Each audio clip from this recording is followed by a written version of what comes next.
The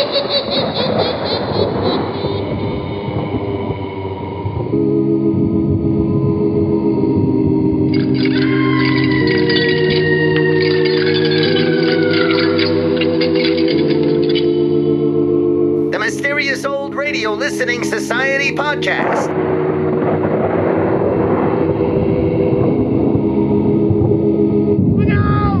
Welcome to the Mysterious Old Radio Listening Society, a podcast dedicated to suspense, crime, and horror stories from the golden age of radio. I'm Eric. I'm Tim. And I'm Joshua. We love mysterious old-time radio stories, but do they stand the test of time? That's what we're here to find out. In December of 2017, we each selected Christmas-themed episodes to listen to, and I chose an adaptation of Charles Dickens' other ghost story, The Signalman. The story doesn't inherently have a Christmas theme, but ghost stories are a bit of a holiday tradition in Britain.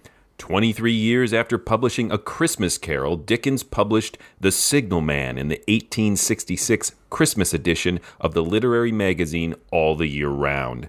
It was part of an anthology called Mugby Junction, which featured stories about the rail lines that extend from that junction. The story was adapted by several series, including Lights Out, Hall of Fantasy, Columbia Workshop, and Nightfall. The Weird Circle adapted the story under the name The Thing in the Tunnel. Suspense adapted the story for radio 3 times. The first featured Agnes Moorehead and aired March 23, 1953. It returned in November of 1956 featuring Sarah Churchill, and then again in February 1959 featuring Ellen Drew. Given how many adaptations of the story exist, I thought it would be fun to make a holiday tradition of listening to a different version each December. Our first year, we listened to the suspense version from 1956 with Sarah Churchill. The year after that, we listened to Columbia Workshop's version from January of 1937. Our third year featured the version presented by Beyond Midnight. And the fourth year, we listened to the adaptation from Lights Out. Last year, we returned to suspense for the adaptation starring Ellen Drew from February 1959. Now, for our sixth version of the story, we are listening to Nightfall's take on the classic tale from December of 1982. Nightfall was known primarily as a supernatural horror anthology series. Bill Howell, known for his work on CBC Playhouse and Johnny Chase, Secret Agent of Space, pitched the idea for the show to Susan Douglas Rubes, the Canadian Broadcasting Company's head of radio drama. The result was one of CBC Radio's most successful and most controversial drama series. It ran from July 1980 through June 1983. And now, let's listen to The Signalman from Nightfall, first broadcast December 1982. It's late at night, and a chill has set in. You're alone, and the only light you see is coming from an antique radio. Listen to the sounds coming from the speaker. Listen to the music, and listen to the voices.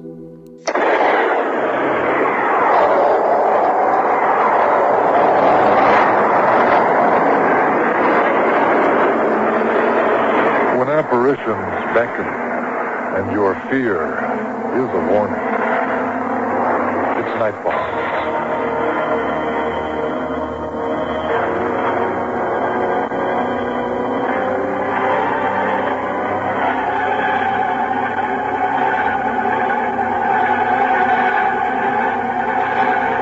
Good evening, dear friends. Frederick Hent, your fellow traveler on tonight's quest for facts. A lonely outpost, a monotonous job. Just the sort of thing that can lead to strange flights of fancy or to strange events, in fact. In this evening's story, The Signalman by Charles Dickens, adapted for Nightfall by Otto Lowy, we are drawn down an irrevocable path to the truth. Pay close attention to detail and you might avoid disaster. Listen.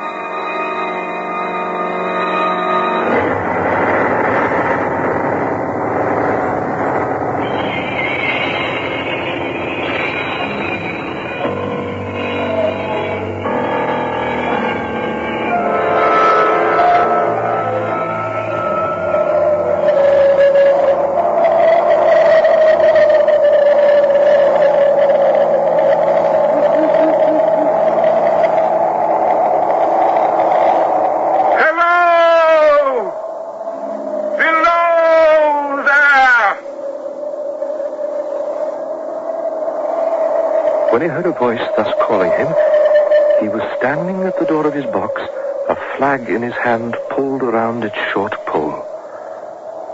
One would have thought, considering the nature of the ground, that he could not have doubted from what quarter the voice came. But instead of looking up to where I stood on the top of the steep cutting nearly over his head, he turned himself about and looked down the line. There was something remarkable in his manner of doing so, though I could not for my life have said what. But I know it was remarkable enough to attract my notice, even though the figure was foreshortened and shadowed down in the deep trench, and mine was high above him, so steeped in the glow of an angry sunset that I shaded my eyes with my hand before I saw him at all. Hello! Hello! Is there any path by which I can come down and speak to you? He looked up at me without replying, and I looked down at him without pressing him too soon with an idle repetition of my idle question.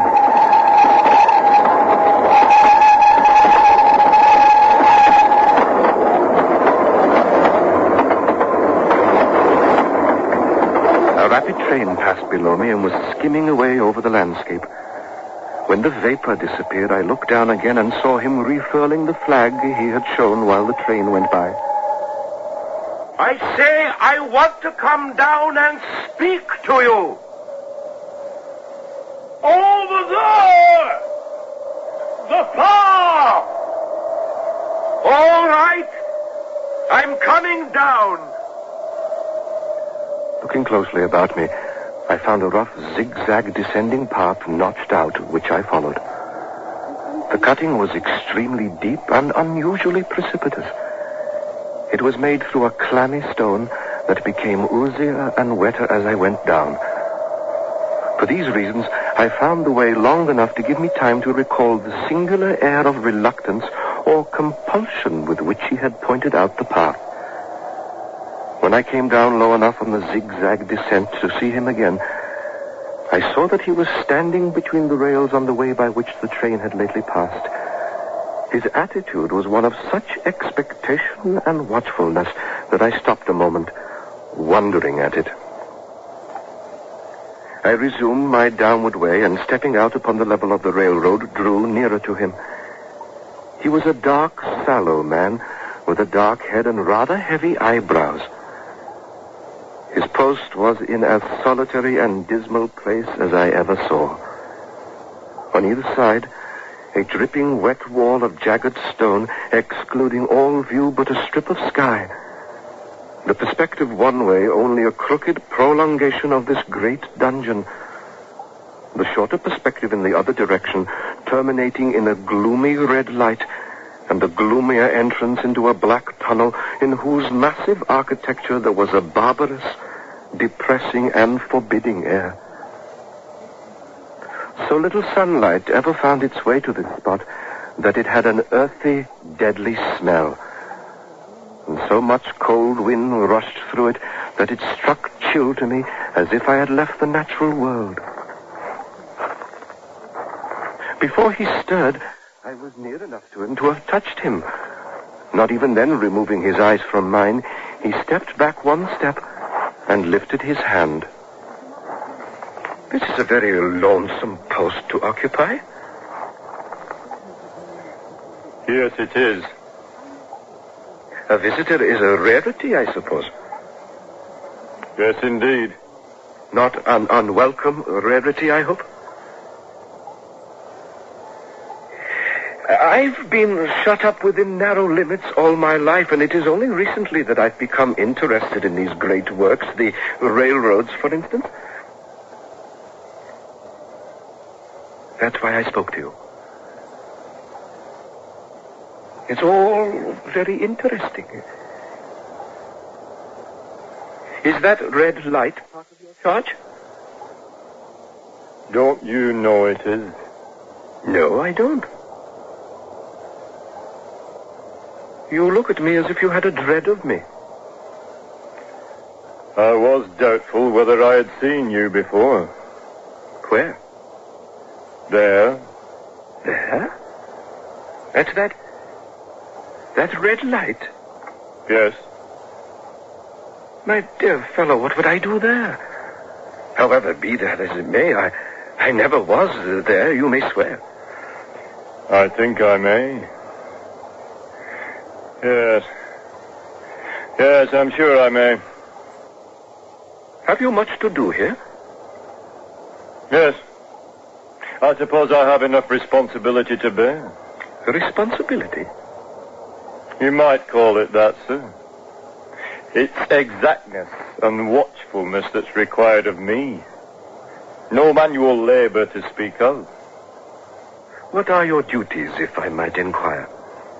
Well, sir, change that signal, turn those lights, and turn this iron handle now and then. They must be long and lonely hours at times.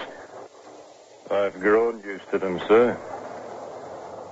Is it necessary for you when on duty always to remain in that channel of damp air? Can you never come up into the sunshine from between these high stone walls? That depends on times and circumstances. Times? Circumstances? Yes, sir. Under some conditions, there would be less upon the line than under others. And the same holds true to certain hours of the day and night.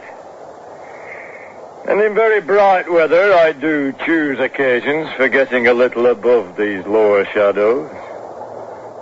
But then I'm always liable to be called by the electric bell. And I have to keep on listening for it. That means, of course, that the relief would be less than one would suppose. Yes, sir. Exactly that. But come now, sir. Come with me. He took me into his box where there was a fire, a desk for an official book in which he had to make certain entries, and a telegraphic instrument with its dial, face, and needles. Excuse me, sir. A message, I believe.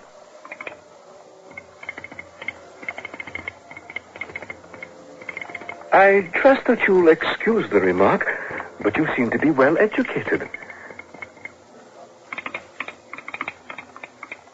Perhaps educated above your present station. I hope I might say this without offense. Not at all, sir. Well, I liked to read early in my life. I was even something of a student of natural philosophy, and I attended lectures. But then I started to run wild, misused my opportunities, gone down, never to rise again. I'm sorry. Oh, I have no complaint to offer about that, sir. I've made my bed, and I have to lie upon it. It's far too late to make another. Excuse me, sir. I have to see the train go by.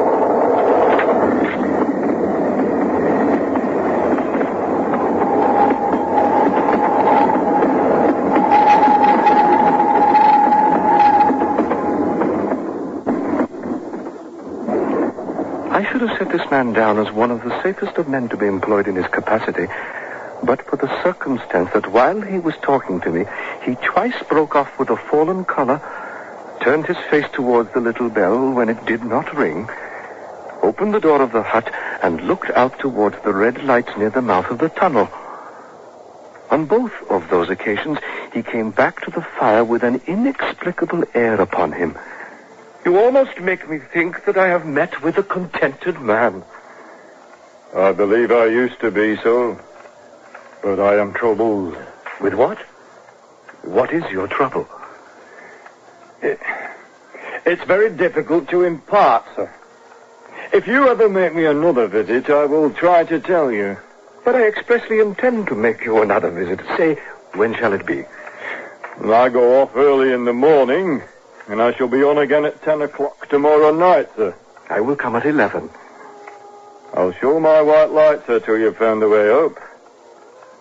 When you have found it, don't call out. And when you're at the top, don't call out. Very well. And when you come down tomorrow night, don't call out. Very well. Let me ask you a parting question. Tonight, what made you cry hello Below there. Heaven knows I cried something to that effect. Not to that effect, sir. Those were the very words. I know them well. I admit those were the very words. I said them, no doubt, because I saw you below. For no other reason? What other reason could I possibly have? You had no feeling that they were conveyed to you in a supernatural way? No. Indeed, no. With this, he wished me good night and held up his light. I walked by the side of the down line of rails with a very disagreeable sensation of a train coming behind me until I found a path. It was easier to mount than descend, and I got back to my inn without any adventure. Next night, punctual to my appointment, I placed my foot on the first notch of the zigzag as the distant clocks were striking 11. He was waiting for me at the bottom with his white light on. I have not called. May I speak now? By all means, sir. Good evening, then, and here's my hand. Good evening, sir. And here's mine. With that, we walked side by side to his box, entered it, closed the door, and sat by the fire. He began bending forward as soon as we were seated to speak in a tone but a little above a whisper. I have made up my mind, sir, that you shall not have to ask me twice what troubled me. I took you for someone else yesterday evening. That troubled me. Who is it? I don't know. Like me? I don't know. I never saw the face. The left arm is across the face, and the right arm is waved, violently waved, this way. I followed the action with my eyes, and it was the action of an arm gesticulating with the utmost passion and vehemence. For God's sake, clear the way.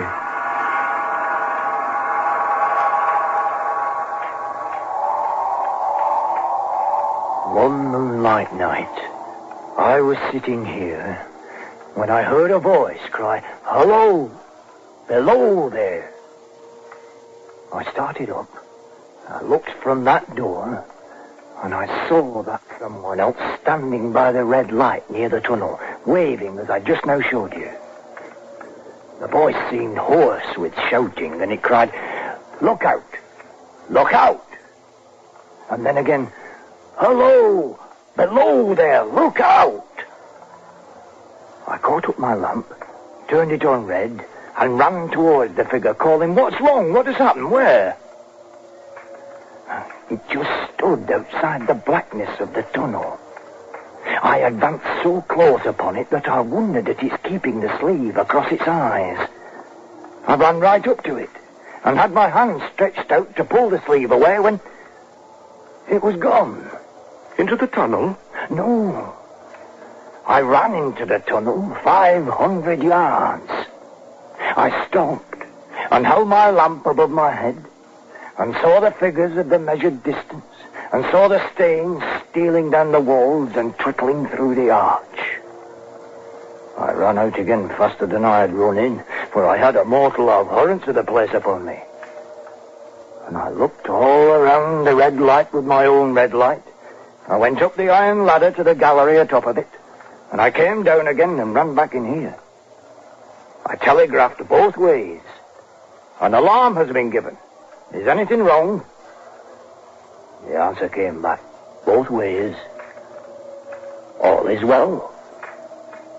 But surely, in that case, this figure must have been a deception of your sense of sight. It might have originated in some temporary disease of the delicate nerves that minister to the functions of the eye. Within 6 hours after the appearance, the remarkable accident on this line happened.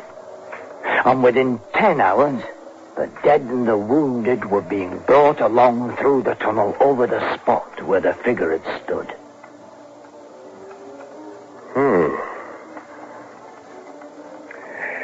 It is not to be denied that this was a remarkable coincidence, calculated deeply to impress your mind. But it is unquestionable that remarkable coincidences do continually occur, and they must be taken into account. This was just a year ago. 6 or 7 months passed, and I'd recovered from the surprise and shock when, one morning, as day was breaking, standing in the door, I looked towards the red light, saw the spectre again. Did it cry out? No. It was silent. Did it wave its arm? No. It leaned against the shaft of the light with both hands before the face. Did you go up to it? I came in and sat down, partly to collect my thoughts, partly because it had turned me faint. When I went to the door again, daylight was above me, and the ghost was gone. But nothing followed? Nothing came of this? That very day, as a train came out of the tunnel, I noticed at a carriage window on my side what looked like a confusion of hands and heads, and something waved. I saw it just in time to signal the driver, stop. He shut off and put his brake on, but the train drifted past here 100 yards or more. I ran after it, and as I went along, I heard terrible screams and cries. A beautiful young lady had died instantly in one of the compartments and was brought in here and laid down on the floor between us. Here? True, sir. True. Precisely as it happened, so I tell it to you.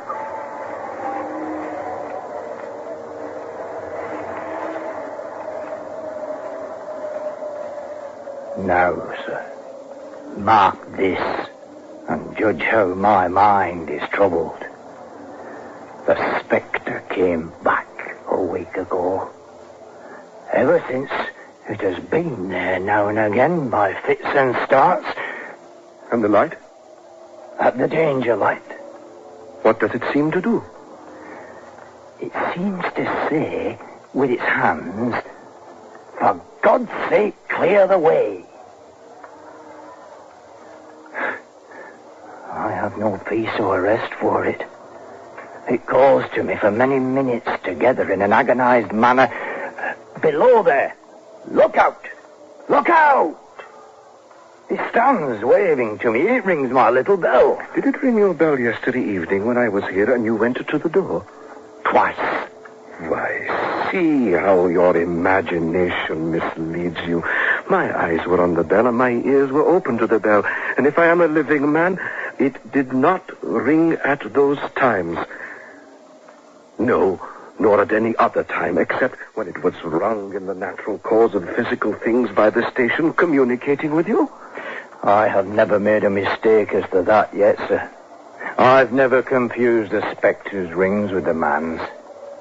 The ghost's ring is a strange vibration in the bell that it derives from nothing else.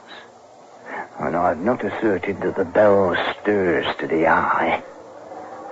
I don't wonder that you fail to hear, but I heard it. And did the spectre seem to be there when you looked out?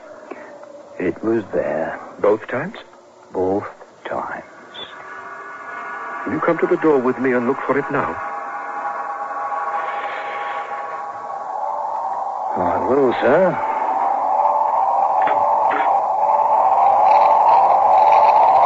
Do you see it now?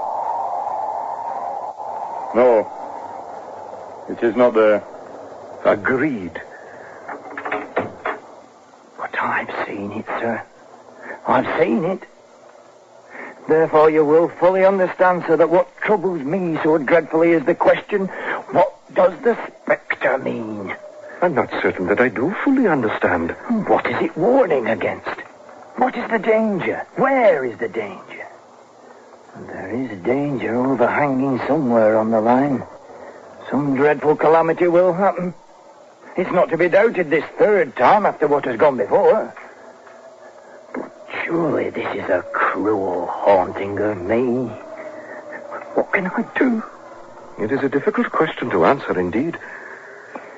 If I telegraph danger on either side of me, or on both, I can give no reason for it.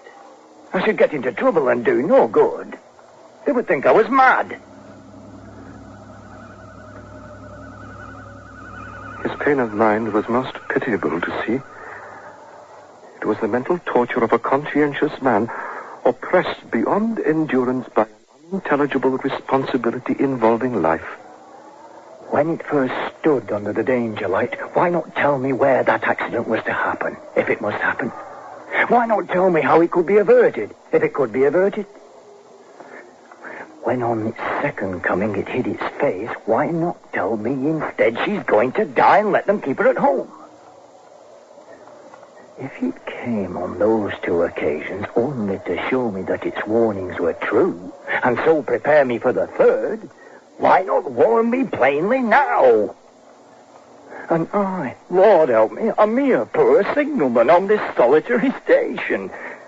Why not go to somebody with credit to be believed and with power to act? I cannot answer your question.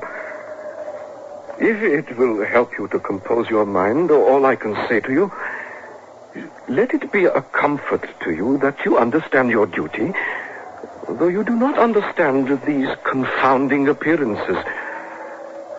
But if you like, I'll stay with you through the night. He would not hear of that. The occupations incidental to his post as the night advanced began to make larger demands on his attention, and so I left him at 2 a.m.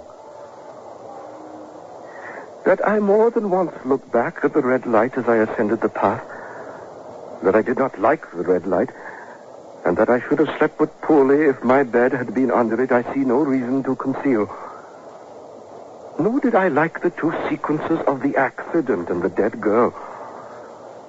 But what ran most in my thoughts was the consideration, how ought I to act, having become the recipient of this disclosure? I had proved the man to be intelligent, vigilant, painstaking, and exact. But how long might he remain so in his state of mind? Next evening was a lovely evening, and I walked out to enjoy it. The sun was not quite down when I traversed the field path near the top of the deep cutting. I stepped to the brink and mechanically looked down from the point from which I had first seen him. I cannot describe the chill that seized upon me when, close at the mouth of the tunnel, I saw the appearance of a man with his left sleeve across his eyes, passionately waving his right arm. The nameless horror that oppressed me passed, and in a moment I saw that this appearance of a man was a man indeed, and that there was a little group of other men standing about. I descended the notched path with all the speed I could make, and then spoke to one of the group of men. What is the matter? Signalman killed this morning, sir. Not the man belonging to that box. Yes, sir. Well, not the man I know. Oh, you'll recognize him, sir, if you knew him, for his face is quite composed. Oh, how did this happen? How did this happen? He was cut down by an engine, sir. No man in England knew his work better, but somehow he was not clear of the outer rail. It was just a broad day. He'd struck the light and had the lamp in his hand. As the engine came out of the tunnel, his back was towards her and she cut him down. This man here drove her. Show the gentleman how it happened, Tom. Yes, show me, please. Well, coming round the curve in the tunnel, sir, I saw him at the end. Well, like as if I'd seen him down a perspective glass. Well, there's no time to check speed, you see, and I knew him to be very careful. Well, as he didn't seem to take heed to the whistle, I shut it off when we were running down upon him, and I called to him as loud as I could call. What did you say? I said, below there, look out! Look out, for God's sake, clear the way! Oh, my God. It was a dreadful time, it was, sir. I never left off calling to him. I put this arm before my eyes not to see, and I waved this one to the last. But it was no use. No. No. I suppose it was no use.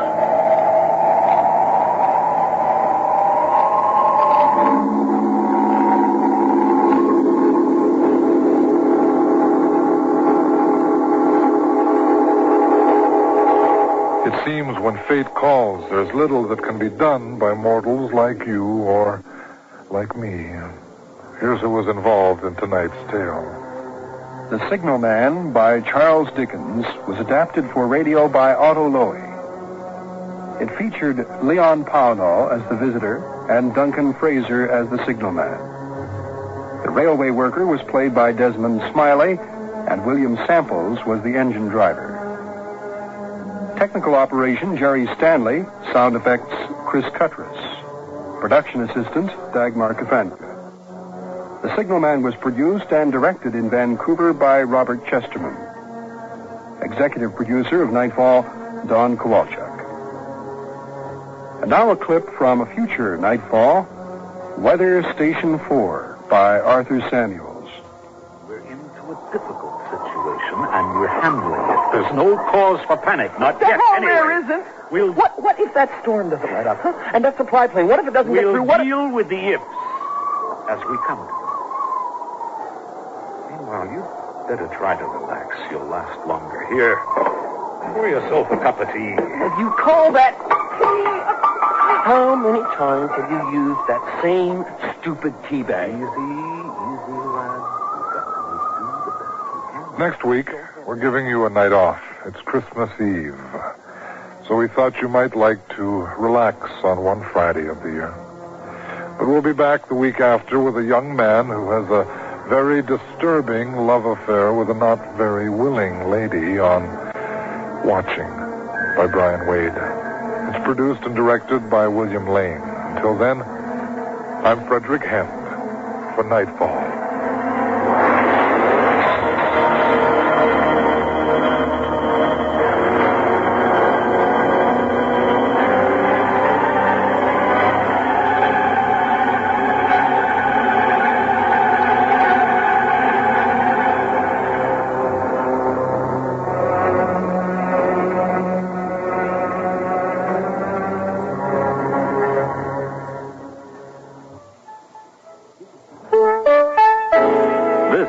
CBC Radio. That was this year's Signalman. Hooray! From Nightfall, here on the Mysterious Old Radio Listening Society podcast. Once again, I'm Eric. I'm Tim. And I'm Joshua. Okay, here we go. 6th year of this. First question, how many more are out there? How many years can we get out of this? I know of 2 more. Oh, what are we going to do? What are we going to do in 2 years? We're going to do our own. Okay, then what? Then we're going to do another one. Okay. Then we have to stop. All right. I'm getting worried. Okay. I feel like we're burying the lead here, and I just got to jump in with, wow, that was not what I expected. I know! Oh. From Nightfall? Oh, yeah. If we're going to jump in right on. I just can barely contain myself. That was, in our 6th year, the best version of Signalman we've ever had. And no, that wasn't very Nightfall-y at all. It was pretty straightforward storytelling. There's no guitar or synth incidental music, no contemporary Canadian references. I actually think that they're going to do electric guitar licks, but I expected the discussion to be like really sort of close, intimate. We're having a discussion quietly between ourselves, and it's...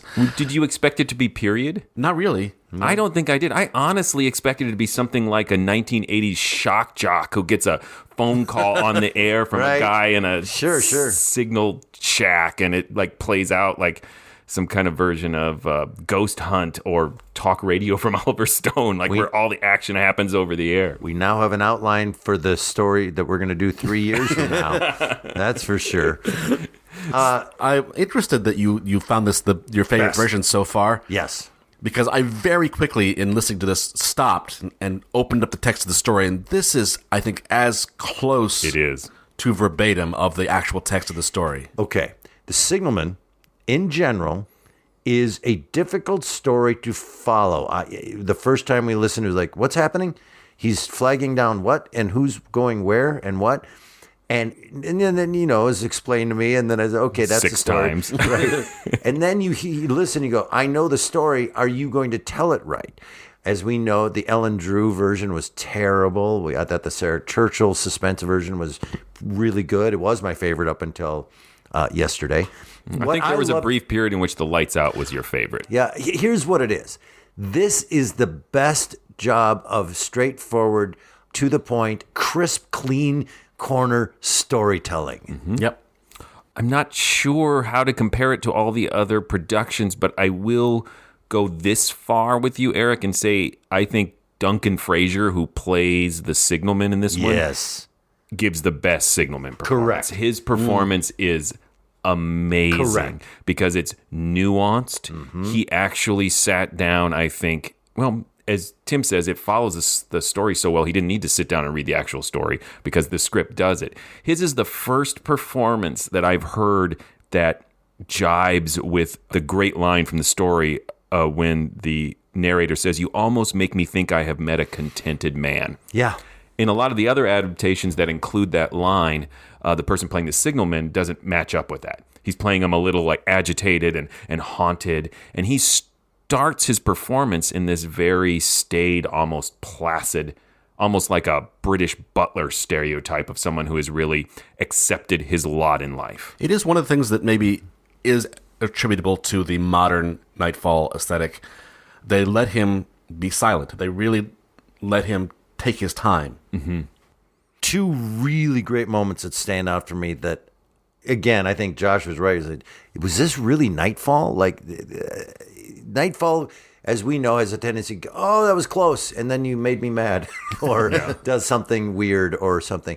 The two moments in this that I was just like, great work, was when he asks him questions at the top and he just doesn't answer. Yeah. He's just staring, going, I think I've seen you before. I don't know if I should answer you. Are you a spirit? Are you, right?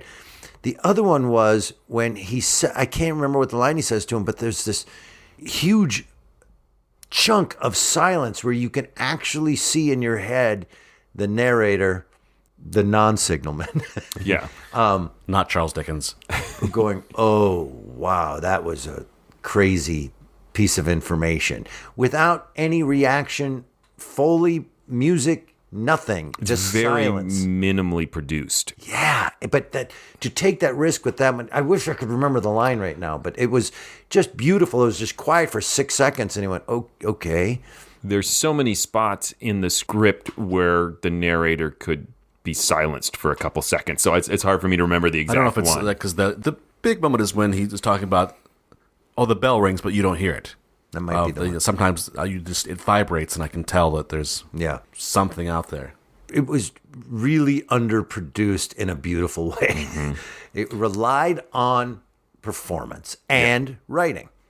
And Duncan's progression as the signalman is very small, but it's there. It's incremental. It's a totally different demeanor he has the second night when the visitor comes. And particularly, which is a great moment from the short story, when the narrator extends his hand and they shake hands. So they touch. And he knows then you're a real person. Yep. And suddenly his whole conversational tone becomes more intimate and more urgent. You feel the relief that he finds out, okay, you're real. There's a relief. But also, I'm a very lonely man in this job, and I'm going to open up a little now and tell you stuff because I got to tell somebody. And I think that's been intimated in all the versions we've heard, that he's lonely, and a chance to tell somebody and talk to somebody is a welcome opportunity. I don't know if this, for me, is my favorite version. You're wrong. I quite liked The Lights Out. What we liked about it so much was the technical execution of it. Yes. This doesn't have like the really visceral train sounds. No, it does not. And I really liked the character work and acting in the first one, the Sarah Churchill episode. Yes. What this nails for me is the tone, the creepiness. I can describe a scene like it had this scene in it. Well, they all have the scene in it, but he's describing the woman who was brought into his little hut there and just died on the floor here where we're sitting right now. Yes. That was it. That was the moment. I'm so sorry to interrupt. When he told him she died right here, there was a 6-second silence. And then he goes, oh, okay. Thank you. Yeah. I thought that was really powerful. Powerful, yeah. And spectral. Mm-hmm. Because the performances so humanize these two people. Not just the performance of the signalman, but also, I forget the gentleman's name who played the narrator. You really sense his compassion. He does not have to be here on a cold night. No. In the dark. And he just brings that out. And so it really underscores certain elements of Dickens' original story that after listening to it years after year after year, I think I've probably become a little deadened to, or it's just become, that's that part of the story. I felt it more this time. Yeah. And I think particularly exactly right. the cruelty of this haunting scenario, and that it's not a guy who's being, he is being tormented, but not because he's terrified or has some guilt. It's a sense of responsibility. And so, yes, it's guilt because he didn't understand what he perceives to be a warning from the specter.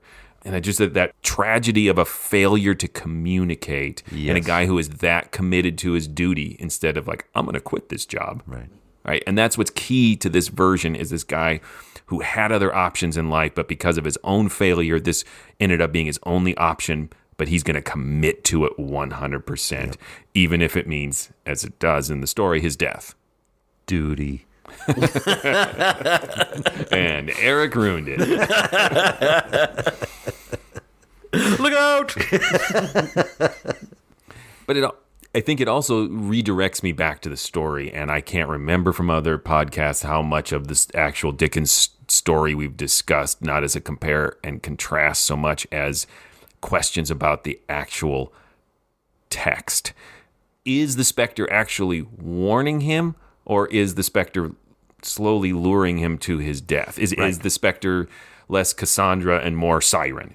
Again, I don't remember if it was made clear in other versions of this, but when the narrator comes back and sees the figure down there of the person standing by the danger light during the motions, it turns out it was the guy who hit him recreating what he was doing. Right. Mm-hmm. So is this specter just a vision of the future of this guy reenacting what he did? Mm-hmm. You're right. I am jumping to conclusions by framing it as a ghost story and not some other type of supernatural experience. The signalman is seeing a glimpse of the future. I like the ambiguity of not ever figuring out exactly what, as you said, Siren or Cassandra or warning or glimpse of the future. I don't ever really want to solve this. And out of the 6 we've listened to, none of them made that more clear and fun. Mm-hmm. What happened? Who really knows? It's up to you, listener. It's an ABC After School special. What would you do? We have in past, in analyzing this, talked about how do they take a pretty sparse story and fill it out to make a half hour, and different adaptations and different strategies. Mm-hmm. And this one really just took the story and gave it space, let it breathe, and didn't add anything to it. Yep. I think it was a good choice. Yeah, and so the strengths of Dickens' stories really stands out to me, I guess, this time around, like I said. Yes. And to Eric's point of that, there's all this ambiguity, yet Dickens still manages to pull it together and feel like there's a satisfying conclusion. Yeah. Without answers. Right. And I think one of the key elements is when the narrator is just trying kind of in vain to comfort the signalman after the second night when he leaves and says, let it be a comfort to you that you understand your duty, if not the confounding appearances. Mm-hmm. And then when he comes back and the railroad people are describing the body to him and say, hey, there, he's over there, he says his face is quite composed. And that just stood out to me again this time about how it has all these tragic elements, but that in and of itself is a subversion of ghost stories in that, they died with a look of terror on their face, and usually that something happened to him in that final moment that he understood somehow, even though we don't. Right. He did. So we can take peace from that and still puzzle out what it is he did or didn't know. Also, the actor he looks at him, and there's a groan of horror that's really nice. Oh, right? It's beautifully simple and conveys a lot. Also, duty again. Don't say it if you don't want. Mystery that this evokes is what was going on at Nightfall that they had this in them. Right. Part of me realized when I was looking at the list of Nightfall episodes, this is very late in the run. It has a totally different opening, a different announcer, and that maybe most of the Nightfall I have heard is earlier on, and maybe there was a tonal shift that I was not aware of. So it definitely makes me want to dip into more Nightfalls. I'll be totally honest. I listened to the first 10 minutes of this and was just crushed and disappointed because I had got it in my head that this was going to be this radical reinterpretation of the Signalman. And at first I was a little disappointed. And then I said, oh, come on. I literally started over and just sat down and focused on what it was, not what I expected it to be, and then was completely sucked in by it. Right. When I say, I paused and googled the actual text of the script. He carries the Signalman around with him. Pocket edition. That was after trying to go through, did they just lift the lights out version? Have I already heard this exact version of this? Right. And it's so familiar because this is the closest to version that there is. Mm-hmm. Everything else is going to sound familiar.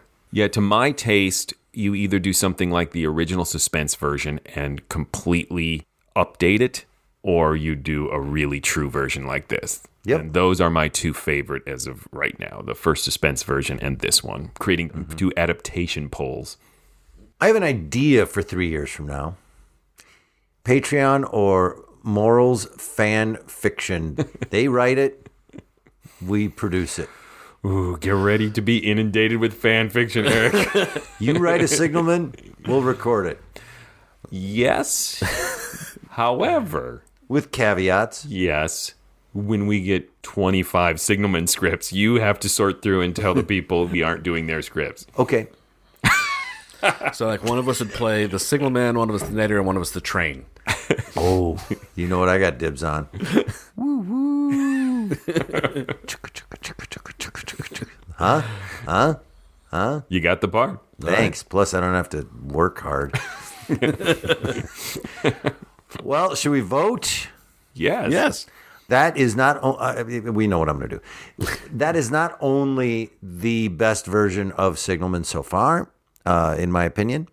I also believe it to be the best episode of Nightfall I've ever heard. I also believe it to be so true and so well done that I call it stand the test of time, that anybody could listen to this without all of this Signalman tradition that we have going on and enjoy it thoroughly. And I find it to be a classic of audio drama. 5 stars across the board. I think not only is this just a standalone fantastic piece of radio drama, but particularly, as I said, Duncan Fraser's performance as the Signalman I thought was so grounded and had so many layers. It actually gave me new insights into the character and the story. And that's an impressive feat for an actor to do, I think. Yes, it's a bit of an outlier from the other Nightfalls we've heard. Maybe there are more in this somewhat tempered style. So it could be a disappointment to someone who was expecting something more brash and contemporary. But again, I think as a standalone piece of radio drama, this is a classic adaptation of a classic. So, classic. Yeah, like you were saying about the different models of adaptation, I think the suspense, the one that we've listened to first, did a really good job of creating something evocative and meaningful without betraying the source material. Right. But this one really does an amazing job of taking a short story text and bringing it to life in a way that is very, very faithful, which often being very, very faithful to a text can fail to jump from one media to another. And this succeeds wildly. So, yes, I agree. Classic. Tim, thanks so much. Merry Christmas, and thanks for this year's Signalman. Or Happy New Year, depending on when this comes out. It's all downhill from here. Happy Boxing Day. Happy whatever. Happy winter. Tell them stuff. I will. Hey, go to ghoulishdelights.com. It is the home of this podcast. You can listen to many other episodes, including at least 5 other versions of the Signalman. Signalman. Signalman! We just start doing the middle syllable. Signalman. You can also vote in polls, leave comments, let us know what you think. You can send us notes, messages, cries for help. Maybe we'll help. Probably won't help. We're not very helpful. You can also link to our social media pages, link to our Threadless store, buy some swag, and link to our Patreon page. Yes, go to patreon.com/themorals and support this podcast. Listen to all of our bonus podcast episodes. Join us for happy hours where we all get together via Zoom and talk, you guessed it, old-time radio. For example, it's already passed, so you're too late, you missed it. But if you had a time machine and became a patron, you could have joined us for a happy hour in which we discussed the BBC television adaptation of The Signalman. So if you want more Signalman, or Signalman, become a patron today. Signalman. It's getting weird now. Hey, if you'd like to see us performing, the Mysterious Old Radio Listening Society Theater Company does recreations, audio drama of classic old-time radio shows and a lot of our own original work. We perform monthly on stage, the 3 of us, along with Shannon Custer.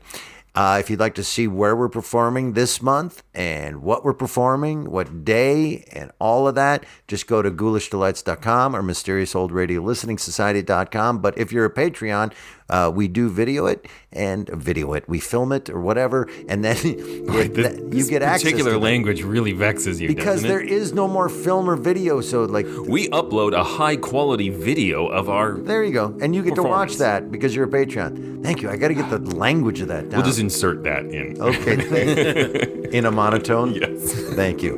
What is coming up next? Next, we'll be listening to my pick, Junkyard from X-1. Until then, Duty.